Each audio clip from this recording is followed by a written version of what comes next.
జగన్మోహన్ రెడ్డి గారు ఇచ్చినటువంటి సంక్షేమ కార్యక్రమాల వలన ఈ రాష్ట్రంలో ఏ ఒక్క పేదవాడు కూడా కించిత్తు కూడా ఇబ్బంది పడనటువంటి పరిస్థితి.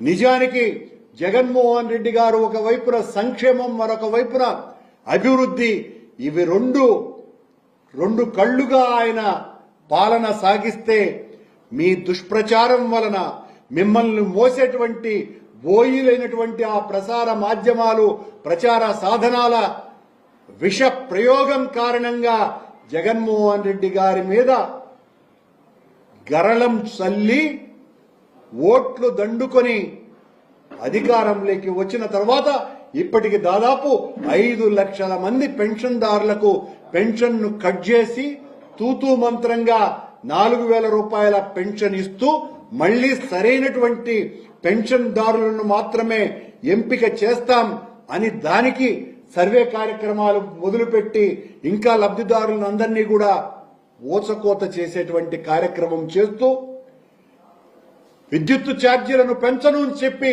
అధికారంలోకి వచ్చినటువంటి మీరు ఇప్పటికి దాదాపు 19,000 కోట్ల రూపాయలు సామాన్యుల మీద భారం మోపినటువంటి చంద్రబాబు నాయుడు గారు, పవన్ కళ్యాణ్ గారు ఒకవైపున ప్రజల మీద ఈ మోత మోగిస్తూ మరోవైపున మీరు ఇచ్చినటువంటి వాగ్దానాన్ని ఒక్కటి కూడా నెరవేర్చకుండా ప్రపంచంలో ఏ రాజకీయ నాయకుడు చేయనంత ద్రోహం ప్రజలకు చేస్తూ ధైర్యంగా కళ్ళు ఆర్పకుండా ఈ రాష్ట్రం అతలాకుతలమైపోయింది, ఈ రాష్ట్రాన్ని బాగుపరచటం నా ఒక్కడి వలనే సాధ్యమవుతుంది అని అబద్ధాలు మీరు చెప్పగలుగుతున్నారు అని అంటే, నేను చిన్నప్పుడు ఒక కథ వినేవాడిని.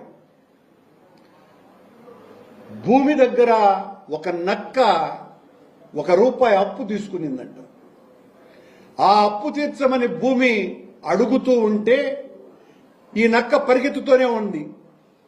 నక్క పరిగెత్తే కొద్దీ భూమికి అంతం లేదు కాబట్టి భూమి అడుగుతూనే ఉంది, నా రూపాయి ఎప్పుడు చెల్లిస్తావు, నా రూపాయి ఎప్పుడు చెల్లిస్తావు అని. పోతా పోతా ఉంటే నక్క ఒక కంపకు చుట్టుకొని నక్కకు కన్ను పోయింది. నక్క ముందే జిత్తులు మారి కదా, వెంటనే ఆగింది. భూమి అడుగుతోంది, నక్క నక్క నాకెప్పుడు ఇస్తావు నా అప్పు అని. కన్ను పోయింది నక్కకి. నువ్వు భూమి నువ్విచ్చింది 2 కళ్ళన్న నక్కక, 1 కన్ను ఉన్నటువంటి నక్కక అని అడిగింది. నేను ఇచ్చింది 2 కళ్ళ నక్కకి అని భూమి చెప్పింది. నాకు 1 కన్నే ఉన్నది, నువ్విచ్చింది నాకు కాదు, కనుక నేను నీకు అప్పు తీర్చాల్సినటువంటి పనే లేదు అని చెప్పిందంట. మా చిన్నప్పుడు చదువుకున్నటువంటి కథ అది.